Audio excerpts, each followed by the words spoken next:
എന്തായാലും പിണറായി വിജയൻ ഏറ്റവും അവസാനം പെട്ടു.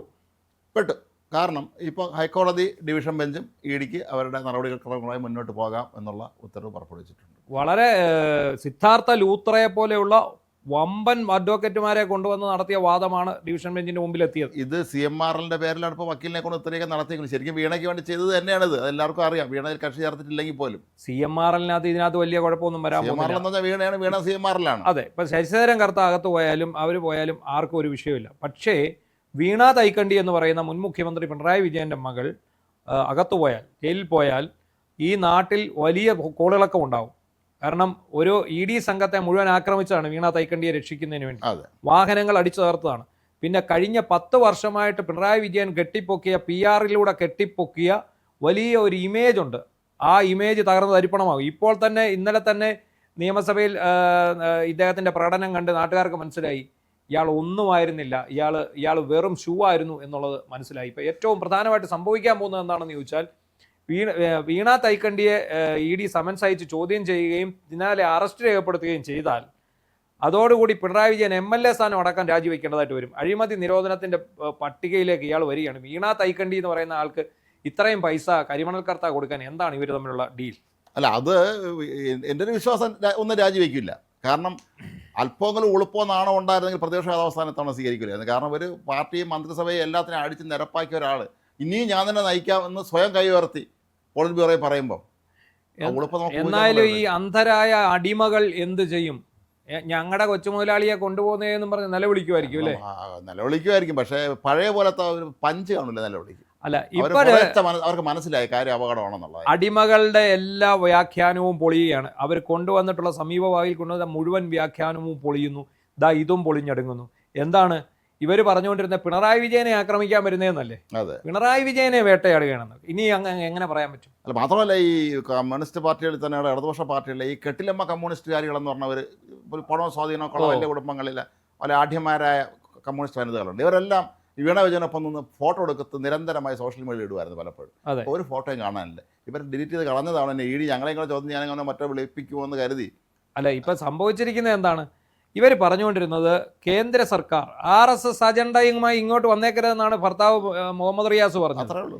എല്ലാവരെയും ഞങ്ങൾ നേരിടും, നമ്മൾ ഒന്നിച്ചിറങ്ങി എല്ലാത്തിനും ഇടിച്ച് പരിപ്പിളക്കും. അങ്ങനെ പരിപ്പിളക്കിയതിൻ്റെ വകയിലാണ് ഇപ്പോൾ ഇത് ഇത്ര രൂക്ഷമായത്.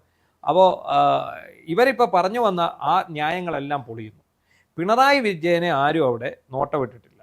ഹൈക്കോടതിയിൽ CMRL സമീപിക്കുന്നു. സിംഗിൾ ബെഞ്ച് ഉത്തരവ് ആദ്യം ഇത് സ്റ്റേ ചെയ്യുന്നു. അതിനുശേഷം തുടരന്വേഷണത്തിന് അവർ അനുമതി കൊടുക്കും. രണ്ടാമത് ഡിവിഷൻ ബെഞ്ചിന് പോകുന്നു. ഡിവിഷൻ ബെഞ്ചും ഇത് ശരിവെക്കുന്നു. എങ്ങനെ? സിദ്ധാർത്ഥ ലൂത്രയെ പോലുള്ള ഇന്ത്യ കണ്ട ഏറ്റവും വലിയ അഭിഭാഷകൻ വരെ വന്ന് വാദിച്ചിട്ട് പോലും ഹൈക്കോടതി ഡിവിഷൻ ബെഞ്ച് എഗൻസ്റ്റ് ആയിട്ട് വിധി കൊടുക്കുന്നു. വേറൊരു ആവശ്യം ഉന്നയിച്ചു, ഇത് 2000 മരവിപ്പിക്കണം ഈ വിധി. അതെ, സുപ്രീം കോടതി ഞങ്ങൾക്ക് അപ്പീൽ പോകണം. അതുവരെ ഞങ്ങൾ ഒന്നും ചെയ്യരുത്, ഞങ്ങൾക്ക് പോയി പണി അവിടെ പഴയ ഓർമ്മയിലാണ്. അല്ലല്ല, അവിടെ പോയി ഒരു സ്റ്റേ മേടിച്ചിടാൻ വേണ്ടിയാണ്. തൽക്കാലം ഒരു സ്റ്റേ ചോദിക്കും. ആ സ്റ്റേ കിട്ടിയാൽ ഇത് കുറേ മാസങ്ങൾ കൂടി നീണ്ടുപോകുമല്ലോ. ആ സമയം കൊണ്ട് എന്തെങ്കിലുമൊക്കെ ഒരു പരുവത്തിൽ ഒപ്പിക്കാം എന്ന് കരുതിയാണ് പറഞ്ഞത്. ഡയറക്ടർ കൊച്ചിയിൽ എത്തിയിട്ടുണ്ട്. അതെ, എന്താണെങ്കിലും ഈ ഹൈക്കോടതി ഡിവിഷൻ ബെഞ്ചിന്റെ ഈ വിധി വന്നതോടെ CPM-ന് അകത്ത് എന്താ പറയുന്നത്, ശ്മശാന മൂകതയാണ്. എല്ലാം മ്ലാനവതരായി. ഈ AK ബാലൻ അടക്കം തള്ളിപ്പറയുന്നൊരു ഘട്ടത്തിലേക്ക് കാര്യങ്ങൾ നീങ്ങി. AK ബാലൻ പിണറായി വിജയനെ പുകഴ്ത്തിക്കൊണ്ട് രംഗത്ത് എത്തിയാൽ അതിന്റെ അകത്ത് അടങ്ങിയിരിക്കുന്ന വാക്കുകൾ മുഴുവൻ എതിരായിട്ടാണ്. AK ബാലൻ എന്ന് മാറുന്ന മതി, പിണറായിയുടെ ബാക്കിയുള്ള മാനം കൂടെ പോകും.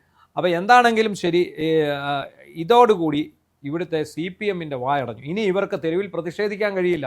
നേരത്തെ പറയാമായിരുന്നു RSS അജണ്ടയാണ്, BJP അജണ്ടയാണ്. ഇപ്പോൾ ഹൈക്കോടതി എല്ലാ തെളിവുകളും പരിശോധിച്ചു, ലഭ്യമായ രേഖകൾ മുഴുവൻ പരിശോധിച്ചു. എന്തിനാണ് ഈ അന്വേഷണത്തെ നിങ്ങൾ ഭയക്കുന്നതെന്നാണ് ഹൈക്കോടതി. പണ്ടായിരുന്നെങ്കിൽ ഭൂഷ കോടതി എന്നൊക്കെ പറയായിരുന്നു. ഇനി അത് നടക്കില്ല. ഇരട്ടി ഗ്രഹപ്പഴയാകുമെന്ന് നന്നായിട്ട് മനസ്സിലായവർ. അപ്പോൾ എന്ത് സംഭവിച്ചു? ഇനിയും ജഡ്ജിമാരെ ശുംഭ എന്നൊക്കെ വിളിക്കാനേ പറ്റൂ. ശുംഭൻ എന്നൊക്കെ വിളിക്കുന്ന കൂട്ടത്തിലുള്ളവരുണ്ടല്ലോ, അങ്ങനെ വേണേ വിളിക്കാം. എന്നിട്ട് അവസാനം ഈ ശുംഭൻ എന്നുള്ളത് ഞാൻ പുകഴ്ത്താൻ ഉപയോഗിച്ചതാണെന്ന്, പ്രകാശം പരത്തുന്നവനാണെന്നൊക്കെ പറഞ്ഞു പോവാം. എന്താണെങ്കിലും ശരി, വലിയ ഒരു വിപത്തിലേക്കാണ് പിണറായി വിജയൻ ചാടിയിരിക്കുന്നത്. എന്നാലും ഒരു തകർച്ചയ്ക്ക് ഒരു പരിധിയൊക്കെ ഇല്ലേ? മേക്കപ്പിനൊക്കെ ഒരു പരിധി ഇല്ലേ എന്ന് പറയുന്നത് മോഹൻലാൽ ചോദിച്ച പോലെ, നമ്മൾ കഴിഞ്ഞ നേരത്തെ ചർച്ച ചെയ്തപോലെ നിയമസഭയിലെ പൊളിഞ്ഞ് പാളിഷായി. അതിൻ്റെ ഒപ്പം തന്നെ ഇത് ഇപ്പം നിലവിൽ എന്താണ് പ്രശ്നം? ED-യുടെ ഡയറക്ടർ, അതായത് ഷാജഹാൻ ഷെയ്ഖിൻ്റെ ബംഗാളിൽ നടത്തിയ പരാക്രമങ്ങളെ തുടർന്ന് അവിടെ ചെന്ന് ഡിക്ക് വേണ്ടി ഈ പ്രവർത്തനങ്ങൾക്കെല്ലാം ചുക്കാൻ പിടിച്ചിട്ടുള്ള നവീൻ എന്ന് പറയുന്ന ED ഡയറക്ടർ എത്തിയിട്ടുണ്ട്. അദ്ദേഹത്തിൻ്റെ നേതൃത്വത്തിൽ തിരക്കിട്ട ചർച്ച. അവരിനി ഒരു നിമിഷം പോലും വെച്ച് താമസിപ്പിക്കുകയില്ല. മിക്കവാറും തിങ്കളാഴ്ചത്തേക്ക് വല്ലതും നോട്ടീസ് ഹാജരാകാൻ കൊടുക്കുന്ന സമയത്ത് ഇത് എൻ്റെ അമ്മയുടെ പെൻഷൻ എടുത്ത് ഞാൻ പണിത കമ്പനിയാണ്, അവിടേക്ക് ഞാൻ കർത്താ അങ്കിളുമായിട്ട് ഒരു അഡ്ജസ്റ്റ്മെന്റിന്റെ പുറത്ത് പോയതാണ്. ആലോചിക്കരുത്, നമ്മളെ എൻ്റെ അച്ഛനും അമ്മയും റിട്ടയർ ചെയ്തപ്പോൾ ഇതുപോലെ പൈസ കിട്ടുന്നു. അവരെ പൈസ വാങ്ങിച്ച് വ്യവസായ സാമ്രാജ്യം തുടങ്ങിയാൽ മതിയായിരുന്നു അന്നത്തെ കാലത്ത്. ഇപ്പൊ എന്താണെങ്കിലും ശരി, ഈ നമ്മളീ പണ്ടൊക്കെ പിന്നെ ദൈവം പിന്നെ ഇപ്പൊ ഉടനെയാണ് ഉടനെയാണെന്നൊരു നെറ്റ് ഫെസിലിറ്റി അവിടെ ഏർപ്പെടുത്തിയിട്ടുണ്ടെന്നാണ്. അതായിരിക്കണം. കാരണം എന്തൊക്കെ കൊള്ളരുതാഴികൾ ഈ 10 വർഷം കൊണ്ട് തൈക്കണ്ടി ഫാമിലി കേരള ജനതയ്ക്ക് മേൽ ഉണ്ടാക്കിയെങ്കിലും അത് മനസ്സിലാകാത്ത ഒരു വലിയ പറ്റ അടിമകൾ ഇവിടെയുണ്ട്, കമ്മ്യൂണിസ്റ്റ് അടിമകൾ. അവിടെ തന്നെ ഒരു വിഭാഗത്തിന് മനസ്സിലായി, ഒരു വിഭാഗത്തിന് മനസ്സിലായി, അവർക്ക് മനസ്സിലായി, കമ്മ്യൂണിസ്റ്റ് അടിമകൾക്ക് ഇത് മനസ്സിലായി.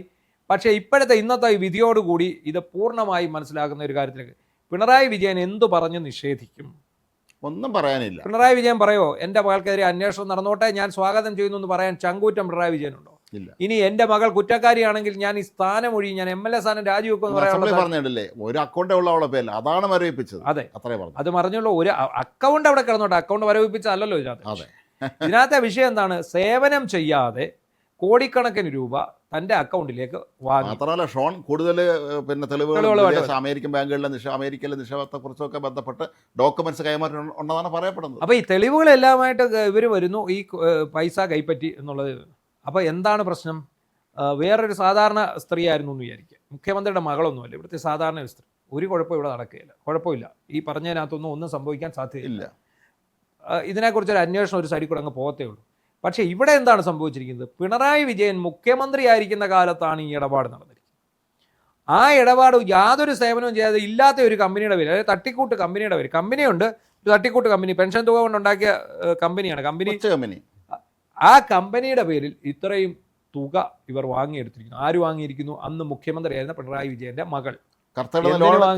ലോൺ എടുക്കുന്നു, അടുത്ത പൈസ ലോൺ അടയ്ക്കുന്നു. അതെ, ഞാൻ പവർ ബിൽഡറും MS ഓഫീസും ടാലിയൊക്കെ ഇൻസ്റ്റാൾ ചെയ്തതിനാണ് ഞാൻ മാസം തോറും 8 ലക്ഷം രൂപ വീതം വാങ്ങിക്കൊണ്ടിരുന്നത്. അങ്ങനെയുള്ള ഈ ടാലി സ്പെഷ്യൽ ടാലി വല്ലതും ആയിരിക്കും. എന്താണെങ്കിലും അതൊന്നും വിശ്വാസയോഗ്യമല്ല. അപ്പോൾ ഈ വീണയിൽ നിന്നുള്ള അന്വേഷണം പിണറായിയിലേക്ക് എത്തുമ്പോഴാണ് ഇതിൻ്റെ ഗൗരവം കൈവരുന്നത്. ഇത് ഉറപ്പായിട്ടും വരും. ഇതിനകത്ത് അഴിമതി നടന്നു എന്നുള്ളത് EDയും CBIയും എല്ലാവരും കൂടെ ചേർന്ന് കണ്ടെത്തി കഴിഞ്ഞു. ഇനി അതിനകത്ത് ചില സാങ്കേതിക മാത്രമേ ബാക്കിയുള്ളൂ. അവിടെയാണ് കർത്തായും പിണറായിയും തമ്മിലുള്ള അവിഹിത ബന്ധത്തിന്റെ കഥകൾ വരാൻ പോകുന്നത്. നന്നായി പേടിക്കണം. കാരണം പാർട്ടി ഇനിയും ഇതിന്റെ പേരിൽ നിരത്തിലിറങ്ങി അടിപിടി കലശൽ ഉണ്ടാക്കാനും പൊതുമുതൽ നശിപ്പിക്കാനും തയ്യാറായിട്ടുള്ളവർ സ്വന്തം വീടും കുടുംബമൊക്കെ എഴുതി വിറ്റിട്ട് വേണം പരിപാടിക്ക് ഇറങ്ങാൻ, ഞങ്ങളുടെ വീണ സഖാവിനെ രക്ഷിക്കാൻ മാത്രമല്ല. ഇനി നമ്മളങ്ങ് ഇറങ്ങിയല്ലേ എന്ന് പിണറായി ചോദിച്ചു. ഇനി ഒന്നുകൂടെ ചോദിക്കണമെങ്കിൽ താൻ തന്റെ മോനെ ഗൾഫിൽ ഇങ്ങോട്ട് വിളിച്ചു പറഞ്ഞല്ലോ, അവനെ കൊണ്ടങ്ങ് ഇറങ്ങി ഞങ്ങളെ വീട്ടിൽ കിടന്ന് ഉറങ്ങിക്കൊള്ളാന്ന് പറയും എന്ന് പറഞ്ഞേക്കുക. അതാണ് നിങ്ങൾക്ക് നല്ല കാരണം. ഇല്ലെങ്കിൽ ഇതാ ഇപ്പൊ കണ്ടോ 10-25 പേര് കിടപ്പുണ്ടാകത്ത്. തിഹാർ ജയിലിലോട്ടാണോ പൂജപ്പുര ജയിലിൽ തന്നെ കിടക്കുമെന്നോ? ഡയറക്ടർ കൊച്ചിയിൽ വന്ന് നടത്തുന്ന ചർച്ചകളുടെ അടിസ്ഥാനത്തിൽ ചർച്ച നടന്നുകൊണ്ടിരിക്കുകയാണ്. CBI അന്വേഷണത്തിന് ഹർജി പോയിട്ടുണ്ട്. ആ ഹർജി അനുവദിച്ചു കഴിഞ്ഞാൽ ഈ കിടക്കുന്നവന്മാരെ കൂടും കുടുക്കെ എടുത്ത് വലിച്ചു കൊണ്ടുപോകേണ്ട ഫ്ലൈറ്റിൽ ഡൽഹിക്ക് അങ്ങ് പോവാം. അങ്ങനെയൊക്കെ പലവിധ കാര്യങ്ങളുണ്ടായി. എന്താണെങ്കിലും ശരി, ഈ പിണറായി വിജയനും ഈ മകളും മരുമകനും കുടുംബവും എല്ലാം ചേർന്ന് കഴിഞ്ഞ 10 വർഷത്തിൽ നടത്തിയ വലിയ അഴിമതികളിൽ ഒരു ചെറിയ കണ്ണി മാത്രമാണിത്. ഇനിയും കിടക്കുന്നുണ്ട് ഇഷ്ടം പോലെ, റെഡ് ക്രസന്റ് അടക്കം, സ്വർണ്ണക്കടത്തൊക്കെ അടക്കം. കാരണം ഇതെല്ലാം പണ്ട് നിങ്ങൾ BJPയുമായിട്ട് ചേർന്ന് ഒതുക്കിയതാണ്. ഇപ്പൊ BJPക്ക് നിങ്ങളെ വേണ്ടാത്ത അവസ്ഥയായി. അപ്പോൾ നിങ്ങൾക്കെതിരെ ED റെയ്ഡ് വരുന്നു, കാര്യങ്ങൾ മുന്നോട്ട് പോകുന്നു. എന്താണെങ്കിലും ഒരു കാര്യം വ്യക്തമായിട്ടുണ്ട്, വലിയ അഴിമതി കഴിഞ്ഞ 10 വർഷത്തിനുള്ളിൽ നടത്തിയിട്ടുണ്ട്. ഇയാൾക്ക് നാട് ഭരിക്കാൻ നേരമില്ലായിരുന്നു, ഈ നാട്ടിൽ നടക്കുന്നൊന്നും ഇയാൾക്ക് അറിയില്ലായിരുന്നു. അതിനുള്ള ഉദാഹരണമാണ് ഇന്നലെ പപ്പ അടിച്ചത് നിയമസഭയിൽ നിന്ന്.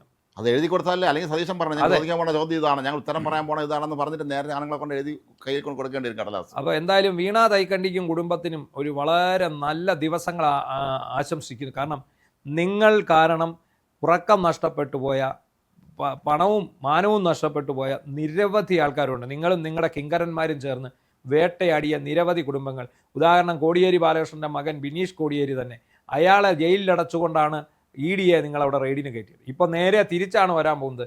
നിങ്ങളുടെ വീട്ടിൽ ആദ്യം ED റെയ്ഡിന് കയറുന്നു, രണ്ടാമത് നിങ്ങളെ തുറുങ്കിലടയ്ക്കാൻ പോകുന്നു. എന്തായാലും ഈ കേരള ജനത ഒന്നടങ്കം സന്തോഷിക്കുന്നു എന്നുള്ളതാണ് ഈ പ്രതികരണങ്ങളിൽ നിന്ന് നമുക്ക് മനസ്സിലാക്കാൻ കഴിയും. കാരണം ഇത്രയും നാളും പൊതുമുതൽ കട്ടുമുടിച്ച് നിങ്ങൾ ഈ നാട് കട്ടുമുടിച്ച് കൊള്ളയടിച്ച് മുന്നോട്ട് പോയി അന്നത് ചൂണ്ടിക്കാണിച്ചവരെയൊക്കെ നിങ്ങൾ ജയിലിലാക്കുകയോ നിങ്ങൾ ഇല്ലായ്മ ചെയ്യുകയോ ചെയ്തു.